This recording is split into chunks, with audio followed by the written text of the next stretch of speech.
আজকে বিএনপির নেতারা যারা যেভাবে স্থাপকতা শুরু করেছেন, এই জাতীয়তাবাদী শক্তির বাতিঘর শহীদ রাষ্ট্রপতি জিয়াউর রহমান তার সন্তানকে নিয়ে যেভাবে স্থাপকতা আপনারা শুরু করেছেন, তাকেও ফ্যাসিস্ট বানাবেন আপনারা। আমরা যারা রাজনীতি করি, রাজনীতির মাঠে আছি, তাদেরকে শুধু একটি জিনিসই স্মরণ করাবো, জনগণ সবসময় সঠিক পথ দেখায় এবং সঠিক জিনিসের রায় দেয়। আমাদের শিক্ষা নেওয়া উচিত গণমানুষের বিরুদ্ধে, জনগণের বিরুদ্ধে কোনো অবস্থান না নেওয়া। আপনি দেখেন, আমি খান ভাই এখানে উপস্থিত, শামসুজ্জামান দুদু এখানে উপস্থিত, আমি ওনাদের সামনেই বলছি, আমি ওনাদেরকে দায়ী করব না, দোষী করব না।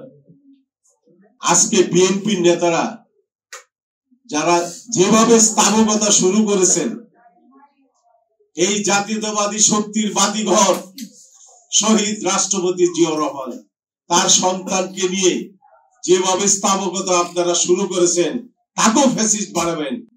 আমার মনে হচ্ছে এটা কাজে আপনারা সতর্ক হন, স্থাপকতা বন্ধ করুন। ওই ইউনিভার্সিটির শিক্ষকরা এখন স্থাপকতা শুরু করে দিয়েছে। আমি তাদের উদ্দেশ্যে বলতে চাই, বাংলাদেশ থেকে সব বন্ধ করুন। এমন একদিন আসবে, এই চাটুকার স্থাপকতা যারা করবে, এই রাজনীতির মাঠ থেকে তাদেরকে বিদায় করা হবে, তারা বিদায় হবে। আমরা আজকে ভাসানী জনশক্তি পার্টি আমাদের মহান নেতা মৌলানা ভাসানীর এই মৃত্যু দিবস, জন্ম দিবসকে জাতীয় দিবস ঘোষণার দাবিতে আমরা আগামী 12 ডিসেম্বর পর্যন্ত আমরা দেখব। যদি সরকার, এই বর্তমান সরকার যদি না করে, তাহলে আমরা 12 ডিসেম্বর থেকে ওই রাস্তায় নামবো এবং জন্মদিনের আলোচনা সভাটা আমরা রাস্তায় করব, রাজপথে করব, এবং ওই দিন থেকে আমরা রাজপথে থাকার আমরা সিদ্ধান্ত নিচ্ছি। আমরা এইভাবে থাকবো এবং তার দাবি না আদায় না হওয়া পর্যন্ত আমরা রাজপথে থাকবো।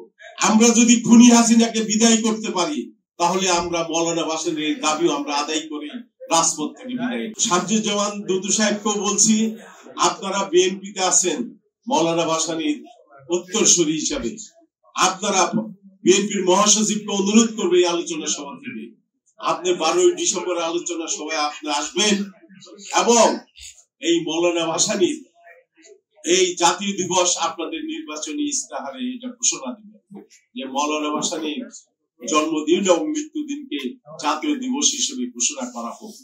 এই নির্বাচনী ইস্তাহারে এটা আপনারা উঠাবেন, নিবেন।